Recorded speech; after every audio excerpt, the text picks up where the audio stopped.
자, 기도하겠습니다. 만민에게 생명과 호흡과 또 만물을 친히 주시는 하나님 아버지, 오늘도 우리의 모든 것을 주님께 맡기며 이 시간 예배할 때 주님 바라봄으로 새 힘을 얻게 하시고 또 하나님의 뜻과 계획과 섭리를 보며 감사와 찬송으로 우리 하나님 앞에 나아갈 수 있도록 인도하옵소서. 하나님께서 오늘도 주시는 귀한 말씀이 우리 영혼의 양식이 되게 도와주시며 우리 모든 성도님들과 가정을 살리고 더욱 충만케 하는 주의 은혜로 충만케 되는 귀한 은혜가 있도록 도와주옵소서. 오늘도 이 시간 함께 해줄 줄 믿습니다. 성령을 함께 하시고 주의 말씀을 대언할 때 부정한 종을 온전히 붙잡아 주옵소서. 예수님의 이름으로 기도드리옵나이다. 아멘. 네, 할렐루야. 우리에게 소망을 주신 하나님께 감사드립니다. 우리 서로 인사하겠습니다. 사랑합니다. 축복합니다. 모든 것이 주님의 은혜입니다. 네, 은혜입니다. 네, 지난 한 주는 비가 많이 내렸습니다. 또 오늘은 초복이죠. 초복인데 본격적으로 이제 삼복 더위가 시작되고 있습니다. 이때가 되면은 이제 휴가철이 다가오기 때문에 다들 들뜬 마음으로 휴가 계획도 세우고 할 테인데 최근에 코로나 4차 변이 대유행으로 인해서 이제 그런 휴가도 사실상 어렵게 된 것 같습니다. 그동안 백신 접종도 단계적으로 잘 이루어져 가고 있고 또 확산세도 어느 정도 이제 컨트롤 되는 줄 알았는데 또다시 코로나 변이가 유행하므로 우리의 마음을 모두 힘들게 하고 있습니다. 서울은 거리두기 4단계, 지금 옛날 5단계였는데 지금은 4단계로 바뀌었는데요. 최고 단계가 4단계거든요. 4단계가 됐기 때문에 수도권에서는 예배를 할 수가 없어요. 비대면 예배밖에 안 된다고 그럽니다. 아주 이 지방은 아직은 뭐 공문에는 1단계라고 그래도 아직은 1단계고 2단계 되면 30% 이렇게 되는데 아직은 뭐 지방은 어떻게 할지 모르겠습니다. 앞으로는. 어쨌든 상황은 여전히 좋지 못합니다. 그래도 그동안 우리가 인내하고 잘 참아오셨는데 우리가 한 번 더 힘을 내시기 바라고 또 이 또한 지나가리라. 성경에도 그런 말씀이 있어요. 이 또한 지나가리라. 한번 같이 해봅시다. 이 또한 지나가리라. 이 또한 지나가리라. 네. 이 또한 지나가리라. 네. 이러한 믿음으로 현재 어려움을 잘 극복해 가시길 바라고 우리 주님의 은혜가 함께 하기를 기도드립니다. 네. 오늘은 요한복음 7장 말씀이 되겠습니다. 우리는 지난 6장을 통해서 예수님은 생명의 떡으로 오셨다. 나는 생명의 떡이다. 이렇게 말씀하셨습니다. 그래서 누구든지 이 예수님을 믿는 자는 영생이 있다고 말씀했습니다. 이 떡을 먹는 자는 이제 다시는 줄이고 목마르지 않을 것이다. 우리에게 그러한 생명의 떡이 되신 주님을 찬양합니다. 사람에게 있어서 가장 큰 두려움은 죽음에 대한 두려움입니다. 코로나 때문에 죽지 않는다면 안 두려울 것 같아요. 죽을 리도 없고 그냥 감기 같은 것이다. 그러면 이렇게까지 요란하지 않겠지요. 코로나라는 것은 이제 생명을 위협하는 요소가 있기 때문에 그래서 다들 코로나를 조심하고 있습니다. 왜 사람은 죽음을 두려워합니까? 죽음은 우리의 모든 것을 다 앗아가 버리기 때문입니다. 그런데 이 죽음을 이기시고 우리에게 참 생명을 주시는 분이 바로 예수님이라는 것입니다. 우리는 왜 예수를 믿는가? 누가 이런 질문을 한다면 우리 성도님들은 무엇이라고 대답하겠습니까? 나는 왜 예수를 믿는가? 이런 대답을 할 수 있습니까? 내가 왜 예수를 믿는가? 많은 대답이 있겠지만 예수님은 바로 나의 생명이기 때문입니다. 요한복음 1장 4절 그 안에 생명이 있었으니 이 생명은 사람들의 빛이라. 예수님 안에 생명이 있다. 영원한 삶이 있다는 것입니다. 그래서 우리가 예수를 믿는 것입니다. 우리가 믿는 이유가 분명해야 되겠죠? 왜 예수를 내가 믿는지. 그 이유가 분명하지 않으면 우리의 신앙이 항상 흔들릴 수밖에 없는 것입니다. 자, 요한복음 7장 말씀, 오늘 본문은 그 유대인의 명절인 초막절을 배경으로 하고 있습니다. 우리 1절, 2절, 7장 1, 2절 한번 읽어보겠습니다. 7장 1, 2절 시작. 그 후에 예수께서 갈릴리에서 다니시고 유대에서 다니려 아니하심은 유대인들이 죽이려 함이러라. 유대인의 명절인 초막절이 가까운지라. 지금 초막절이 지금 가까웠다 말합니다. 그리고 오늘 우리가 읽었던 본문 중에 14절 다시 한번 읽어볼까요? 14절 시작. 이미 명절 중간이 되어 예수께서 성전에 올라가사 가르치시니. 이 명절이 그러니까 무슨 명절이죠? 초막절. 초막절 하니까 무슨 생각이 듭니까? 초막. 풀로 이렇게 뭐 천막 같은 거, 텐트 같은 거 짓고 뭔가 절기일 때 그런 걸 그런 그 이벤트를 할 것 같지 않습니까? 이스라엘 백성들에게서 초막절은 무슨 기념일인가? 그 이스라엘이 애굽에서 그 노예 백성으로 있을 때 하나님이 모세를 보내시고 그들을 이제 구원해 주셨습니다. 유월절을 통해서 어린 양의 피를 문에 바르고 그 피를 믿는 자들을 다 구원을 받았고요. 그리고 홍해를 건너 광야로 나오게 되었습니다. 이스라엘 백성들은 광야에서 무려 몇 년 동안 생활했습니까? 40년. 이 유대 광야, 이스라엘 백성들이 그 40년 동안 생활했던 그 광야는 지금으로 보면은 뭐 시나이 반도 또는 아라비아라고도 하고, 아라비아나 중동 지역의 그 광야는요 세 가지가 없다 했죠. 물이 없고 또 그늘이 없고 또 뭐가 있겠습니까? 먹을 것도 없고 물도 없고 그늘도 없고 또 음식도 없고. 근데 그곳에서 무려 40년 동안 무려 200만 되는 이스라엘 민족들이 그 40년을 그곳에서 생활했다는 것은 이 자체가 기적이라고 하는 것입니다. 하나님은 그 광야에서 이스라엘 백성들을 돌봐주셨습니다. 낮에는 더우니까 뭐가 있겠습니까? 구름 기둥이 올라오고, 밤에는 또 광야는 추우니까 불기둥이 탁 올라와가지고 항상 그게 따라다녔어요. 항상 구름 기둥과 불기둥이 함께 하고 있었습니다. 그리고 만나와 메추라기를 때를 따라 공급해 주셔서 먹을 걸 주셨고, 또 반석에서 샘물이 터져서 그 성경에 보면은 그 물이 이스라엘 백성들을 따라다녔다. 그 물을 계속 하나님이 공급해 주셨습니다. 그리고 옷을 구할 수가 없잖아요. 그래서 그 40년 동안은 옷이 헤어지지 않게 하셨다.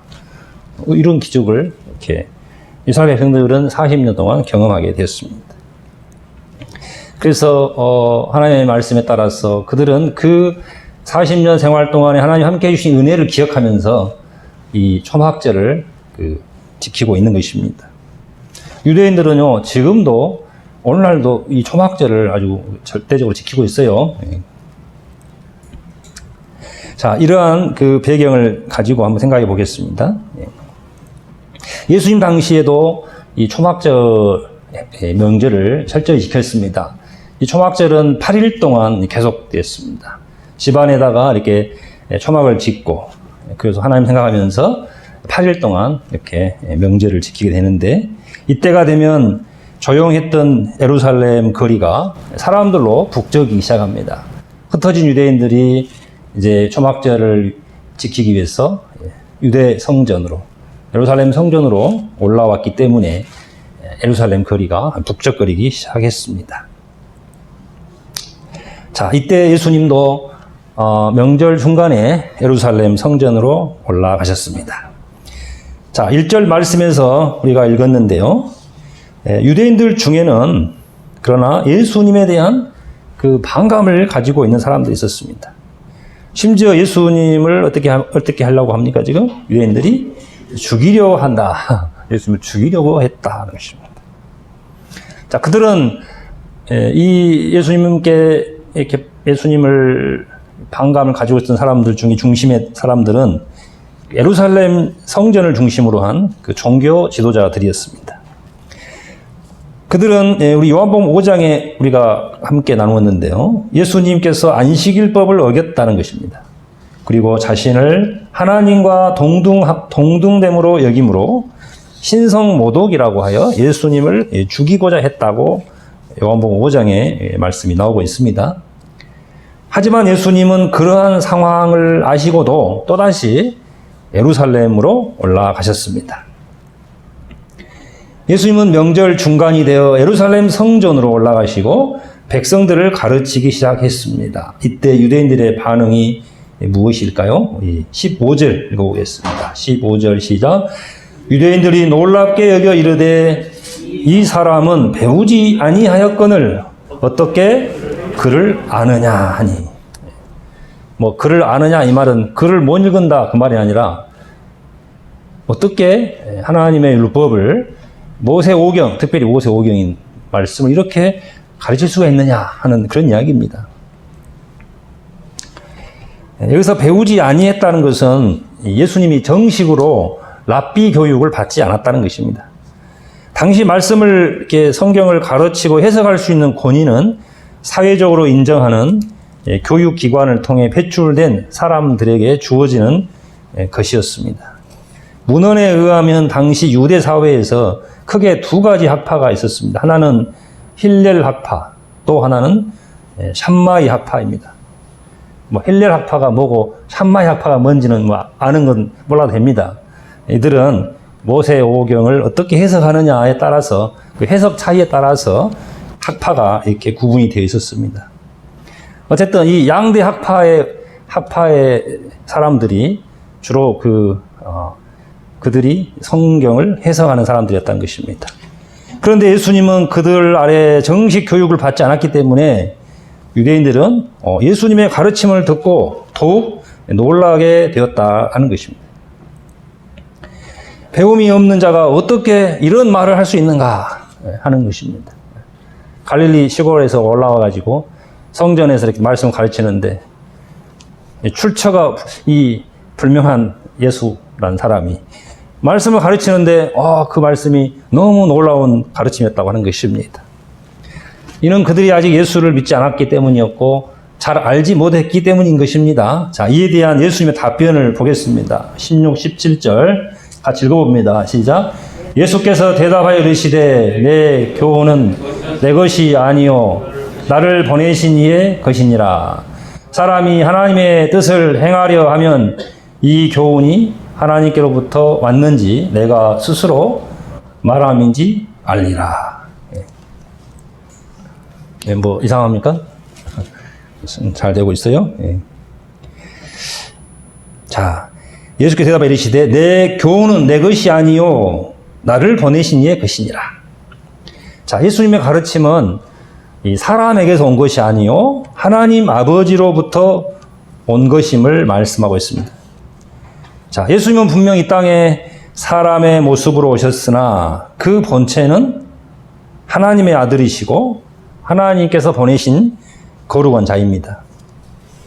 요한복음 1장에 보면 이 말씀이신 하나님은 말씀이니라 그랬죠. 하나님은 말씀이라고 했는데 그 말씀이신 하나님이 육신이 되어 우리 가운데 오셨다. 그 말씀이신 하나님이 육신이 되어 우리 가운데 오셨다고 말합니다. 그분이 누굽니까? 말씀이 육신이 되어 오신 분, 예수 그리스도. 하나님 우리가 함께하고 계시는 임마누엘 예수 그리스도이십니다. 자, 우리가 소위 저자직강이라는 말을 합니다. 그 책을 쓴 사람이 직접 그 책을 가지고 강의를 한다 하는 것을 말하지 않습니까? 저자 직각. 이 저자가 그 책을 쓴 사람이 직접 강의를 하면 어떨까요? 그 책 내용을 누구보다도 가장 정확하게 그 책의 내용과 의미를 정확하게 전달해 줄 수 있지 않겠습니까? 자, 이와 같이 그 본체가 말씀이신 예수님께서 직접 가르쳐 주심으로 사람들은 그의 가르침에 놀라게 되었다고 하는 것입니다. 참 이게 참 중요한 것 같습니다. 그 말씀을 주신 그 하나님의 그 마음과 생각으로 그 말씀을 해석해야만이 정확하게 말씀의 뜻을 우리가 알 수 있지 않겠습니까? 자, 그런데 문제는 그들에게는 참 진리를 알아볼 수 있는 그 믿음과 마음이 없었다고 하는 것입니다. 그래서 예수님은 말씀하셨습니다. 17절에 사람이 하나님의 뜻을 행하려 하면 이 교훈이 하나님께로부터 왔는지 내가 스스로 말함인지 알리라. 자, 사람이 하나님의 뜻을 행하려 하면 이 교훈이 하나님께로부터 왔는지 내가 스스로 말함인지 알리라. 중요한 것은 뭡니까?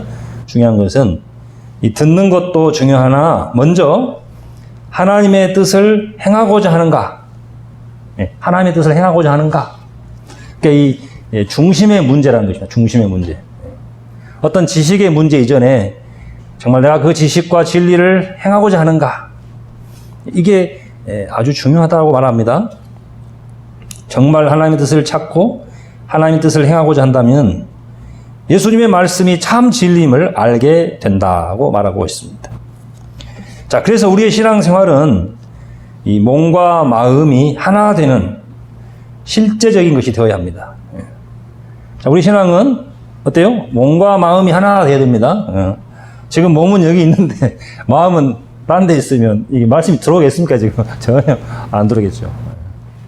그러니까 신앙은 항상 이렇게 같이 가야 같이 몸과 마음이 함께 가야 되는 것입니다. 몸 따로 마음 따로 이러한 신앙은요 결코 진리에 이르지 못합니다. 아무리 많이 배워도 아무리 많이 들어도 이게 뭐라고 할까요? 아무리 듣고 배워도 결국 나는 진리에 이르지 못한다는 것이죠. 그러니까 이제 효과가 없는 거예요. 효과가 무효가 돼버리는 것입니다. 우리가 참 학생들도 그러지 않습니까? 공부할 때요 어쩔 수 없이 그냥 학교 다니면은 절대 진도가 안 나가요. 그죠? 그냥 마지못해 그냥 마음은 없어. 근데 그냥 어쩔 수 없이 학교 가서 강의실에 앉아 있지만은 하루 종일 앉아 있으나 그게 들어오지가 않아. 마음은 딴 데 있어. 항상 딴 데 있고. 이러면 안 되잖아요, 절대로. 머리가 좋고 안 좋고의 문제 이전에 내가 배우고자 하는 마음. 야, 오늘 내가 가서 배워야겠다. 내가 깨달아야겠다. 그리고 내가 하나라도 배워서 실천하겠다. 그런 의지가 있어야 뭐 하나라도 배워가지고 뭐 삶의 변화가 오지 않겠습니까? 우리 신앙생활도 마찬가지예요. 우리가 설교를 매주 듣잖아요. 이렇게 말씀 듣고. 저도 이 말씀을 준비하면서 이런 생각 해봤어요. 야, 말씀 항상 전하긴 하지만 정말 내가 이 말씀대로 살고자 하는가? 이게 타성에 젖어버리면요, 이게 참 곤란한 것 같습니다. 내가 오늘 한 말씀이라도 깨닫고 내가 이 말씀을 가지고 살아야겠다.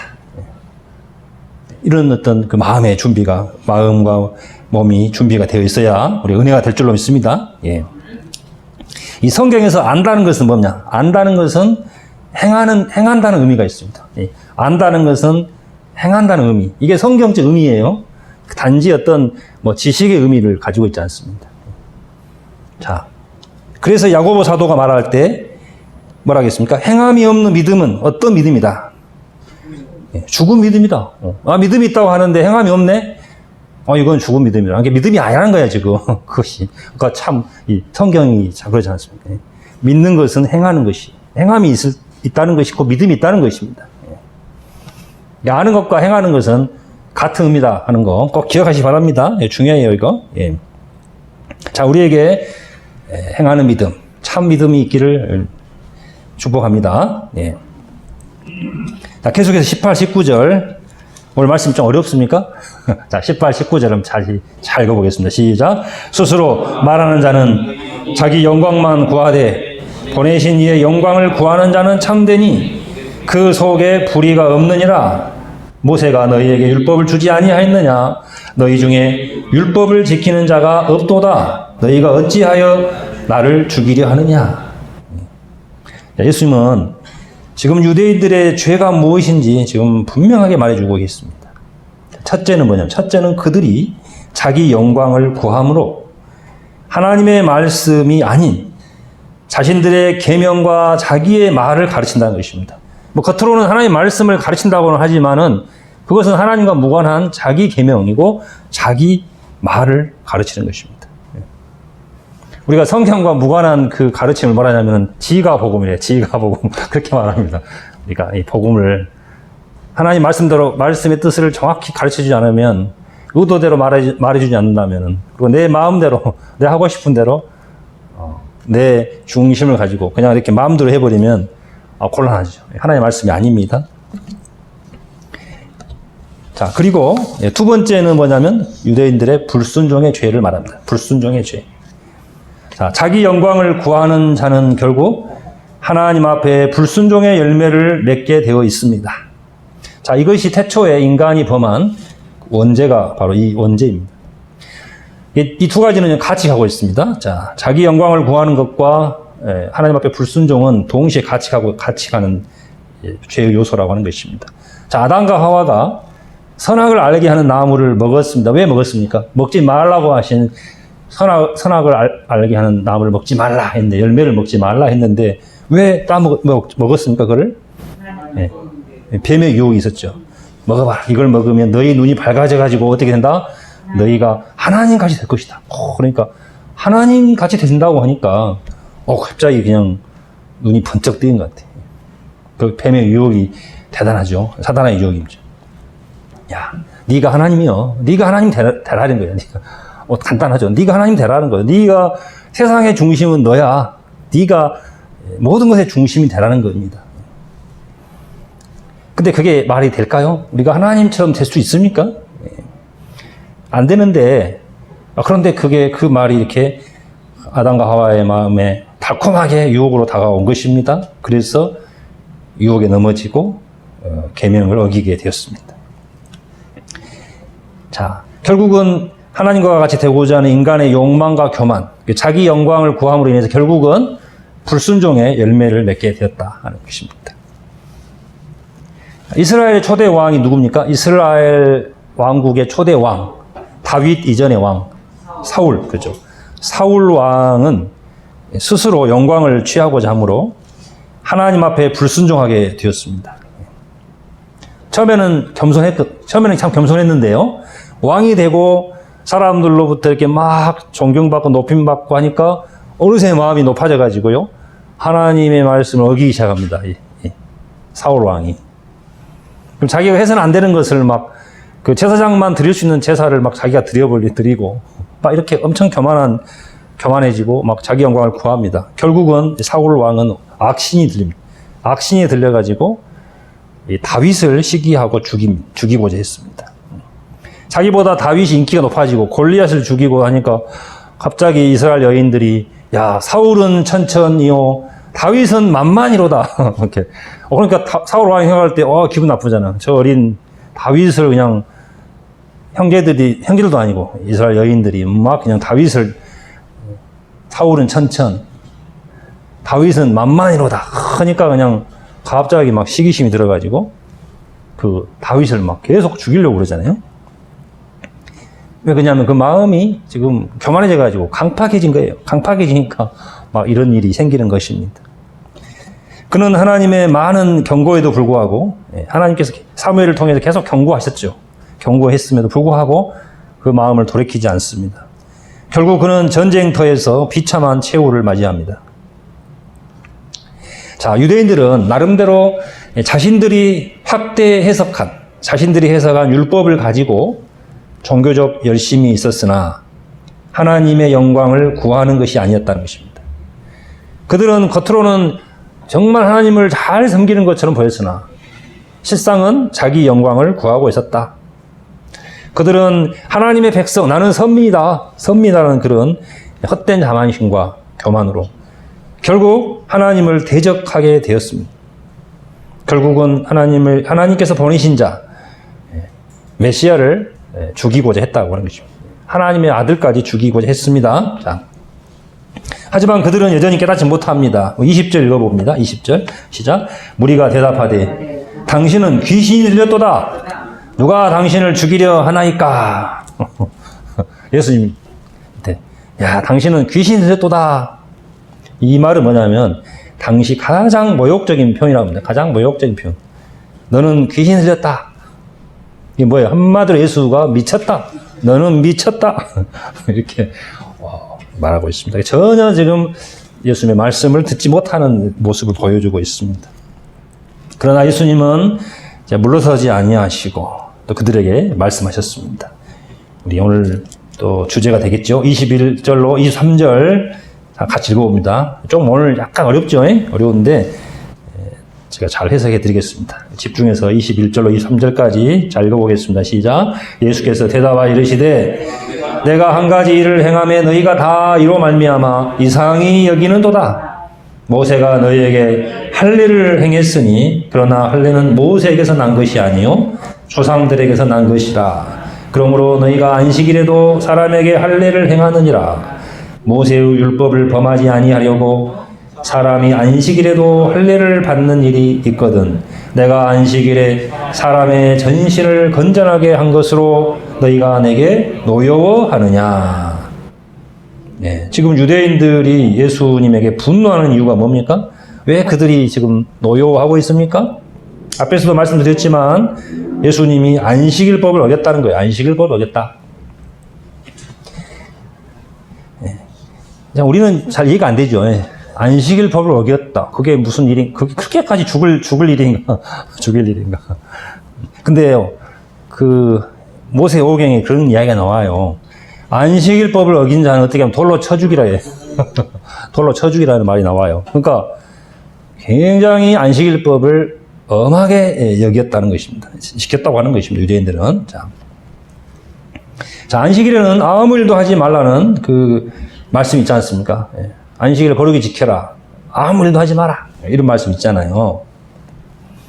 그런데 예수님은 지금 안식일에 일을 했다는 거예요. 일을. 무슨 일 했냐? 사람을 고쳤어. 어떤 사람을 고쳤습니까? 38년 된 병자를 고쳤단 말이에요. 지금. 의료 행위를 한 것입니다. 그리고 그 사람에게 뭐라 했어요? 네가 일어나, 네 자리를 들고 일어나 걸어가라. 이 자리를 들고 걸어가라. 이것도 일이야. 자리를 들고 걸어가라 했다는 거죠. 완전히 지금 안식일법을 어긴 거예요. 지금 예수님이.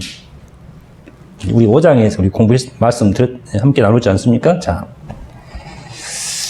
그만큼 유대인들은 율법 조문에 나타난 그 문자에 매여 있었습니다. 문자.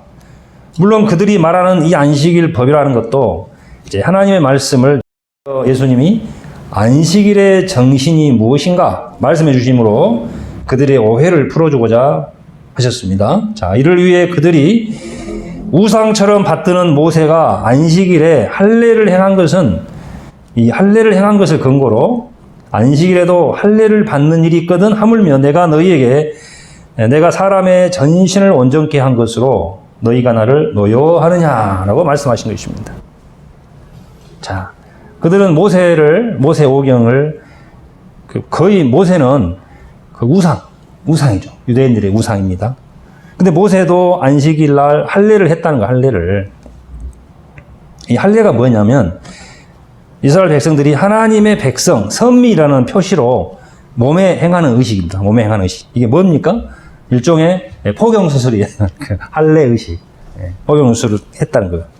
만지 8일 만에 이렇게 할례를 했어요. 언제? 안식일에도 했다는 것입니다. 자, 이로써 그들이 거룩한 백성, 하나님의 백성이라는 뜻입니다. 오늘날로 하면은 이제 일종의 세례의식이라고 해도 좋을 것 같습니다. 자, 이러한 의식을 안식일에도 행한 것은 안식일의 정신과 상충되지 않기 때문입니다. 보통 우리가 지금 주일이라고 하는 이 안식일이 무슨 날입니까? 안식일? 하나님 앞에 그 날을 구별해가지고 예배를 드리는 날입니다. 예배. 자, 이날은 하나님께서 주신 은혜와 축복을 감사하며 하나님 앞에서 몸과 마음이 새롭게 되는 날입니다. 영적인 생명이 살아나고 더욱 충만케 되는 날입니다. 하나님께서 6일 동안 천지를 창조하셨습니다. 6일 동안 천지 만물을 창조하시고 제7일 날 뭐 하셨습니까? 안식하셨다. 하나님이 안식하시면서 그날에 복을 주셨습니다.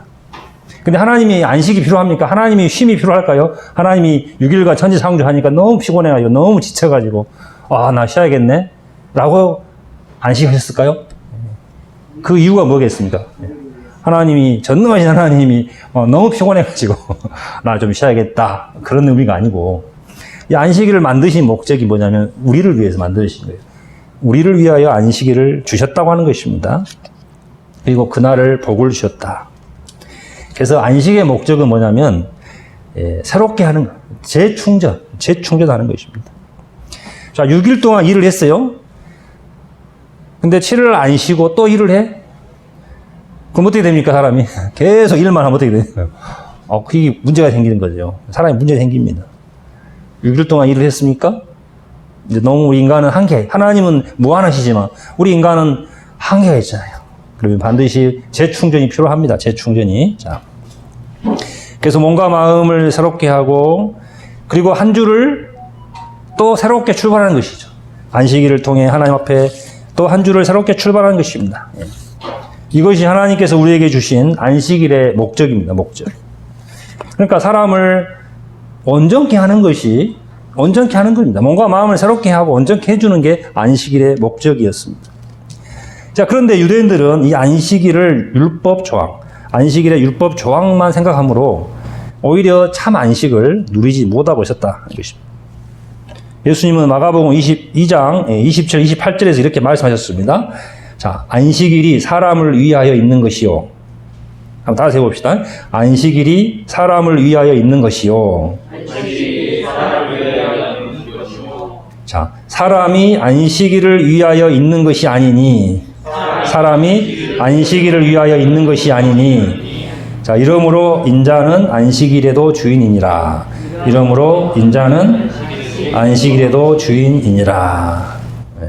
그러니까 안식일이 누구를 위해 있어요, 지금? 사람을 위해 있다. 그러니까 하나님께서 안식일을 주신 목적은 나를 위해서, 우리를 위해서 주신 것입니다.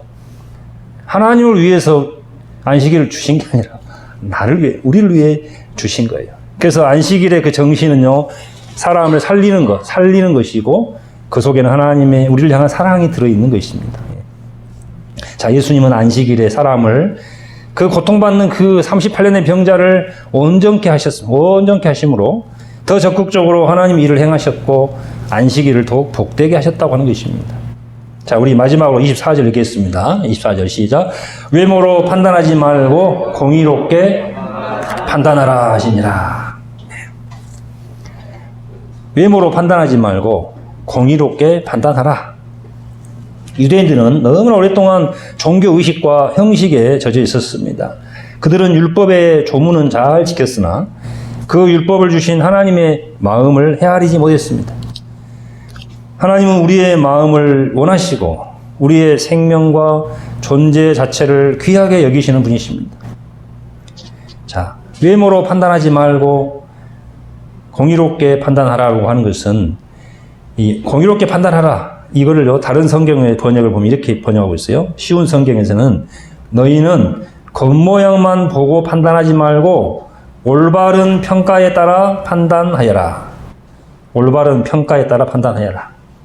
현대인의 성경은 이렇게 말했어요. 겉모양만 보고 판단하지 말고 올바른 표준으로 판단하라.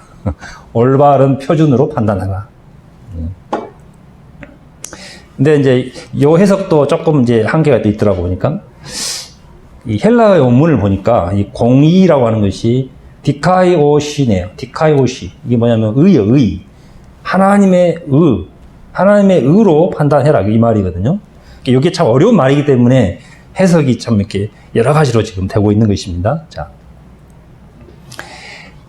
이게 뭐냐면 하나님의 기준으로, 하나님의 마음으로 자신을 살피고 또 이웃을 돌아보라는 것입니다. 이게 공의로 판단하라는 말이에요. 하나님의 의. 하나님 의가 어렵다 했잖아요. 이 말 이해하기 어렵잖아요. 우리가 믿음으로 의롭게 된다. 이신칭의. 이것도 어렵잖아요. 믿음으로 의롭게 된다. 의라고 하는 개념이 굉장히 어려운 이야기인데 이거는 하나님과 우리의 관계적인 의미로 이해를 하면 좀 쉽습니다. 그러니까 하나님과 우리가 이제 서로 그 원수됐던 그 관계가 회복된 거, 그걸 의라고도 표현합니다. 의. 하나님의 의. 하나님과 내가 원수였어.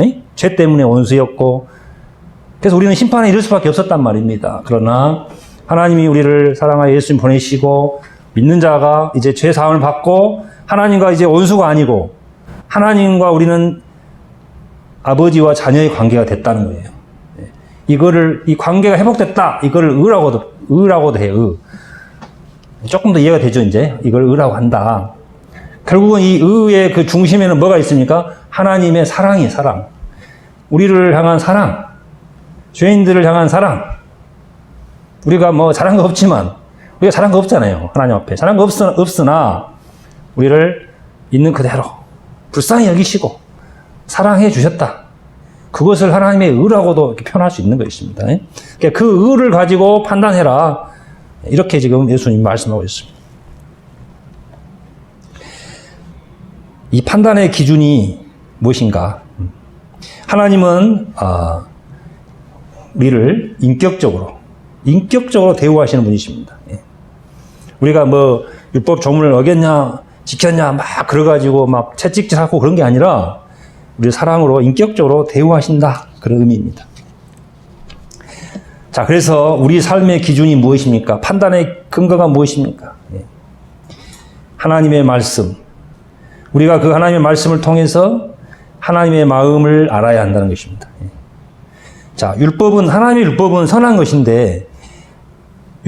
것인데요. 이 하나님의 사랑이 글로 표현된 거예요. 글로 표현된 거. 제가 성인한테 야, 너 저녁에 좀 빨리 자라. 이렇게 했단 말이에요. 율법을 내줬어. 야, 너 너무 늦게 자면 안 돼. 빨리 자. 자고 일어나서 아침에 일어나가지고 햇빛도 받고 운동도 하고 해라. 그러면 듣기 싫어. 듣기 싫다. 나 그냥 냅두세요, 좀. 근데 나는 마음이 아니야. 그래도 좀 일찍 자야 돼. 이렇게 율법을 내가 줬단 말이에요. 근데 이게 뭐예요? 이게 무슨 의미죠? 네가 건강하게 살아야 한다. 네가 행복하게 살아라. 그러잖아요. 아프면 본인도 힘들고 나도 힘들잖아요. 그러니까 삶이 건강해야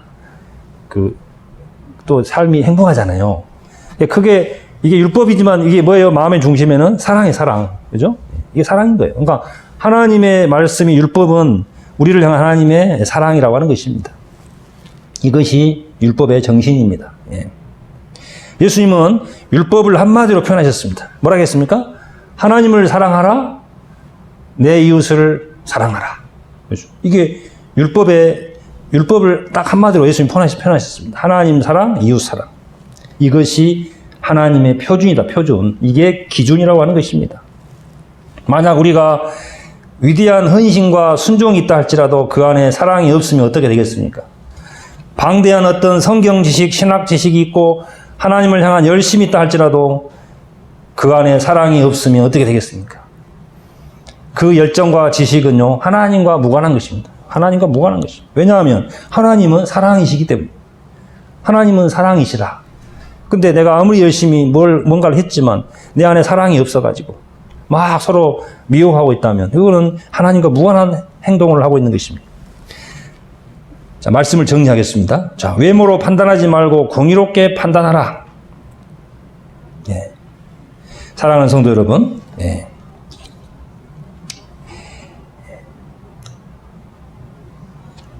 하나님 자체가 하나님의입니다. 그러므로 우리는 사람의 눈으로 서로를 판단하지 말고 하나님의 마음과 눈으로 사람을 판단해야 합니다. 그래야 우리는 사람을 살릴 수 있고 내 자신도 살릴 수가 있습니다. 우리는 하나님 앞에서 자기를 돌아볼 뿐 아니라 하나님의 마음으로 우리가 세상을 살아가야 할 줄로 믿습니다. 하나님은 우리에게 진리를 가르쳐 주시고 참 생명을 주시는 분이십니다. 우리가 이 하나님 안에서 참 생명을 누릴 뿐 아니라 하나님의 표준으로 하나님의 사랑과 마음으로 서로를 살리고 살리는 복된 삶이 되시기를 주님의 이름으로 축복하며 기도드립니다.